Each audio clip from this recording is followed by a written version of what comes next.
পাথারকান্দির bypass সড়কে bike দুর্ঘটনায় হত ত্রিপুরার যুবক, আহত এক।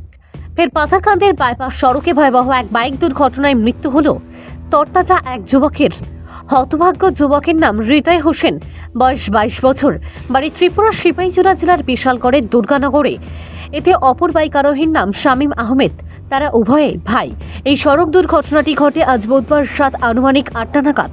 প্রত্যক্ষদর্শীরা জানান, দুই ভাই বাইকে চড়ে ডিব্রুগড় থেকে নিচু বাড়িতে ফেরার পথে দুর্ঘটনার কবলে পড়ে। অপর দিক থেকে আসা একটি গাড়ি এসে বাইকের সঙ্গে সজোরে ধাক্কা লাগলে চালকের আসনে থাকা হৃদয় মাটিতে লুটিয়ে পড়লে তার মাথার উপর দিয়ে গাড়ির চাকা চলে যায়। এতে হেলমেট মাথায় থাকা সত্ত্বেও ঘটনাস্থলেই মৃত্যু হয় হৃদয়ের। আহত হন তার বড় ভাই। ঘটনার পরে স্থানীয়রা ঘটনাস্থলে ছুটে গিয়ে হৃদয়কে মৃত দেখতে পান। পরে পাথারকান্দি পুলিশ ঘটনাস্থলে উপস্থিত হয়ে মরদেহটি নিজেদের জিম্মায় নিয়ে আসে। এদিকে ঘটনার পর ঘাতক গাড়িটির চালক গাড়ি নিয়ে পালিয়ে যাওয়ার খবর পাওয়া গেছে। ভানুচন্দ্রের রিপোর্ট, আসাম প্রাইম নেটওয়ার্ক।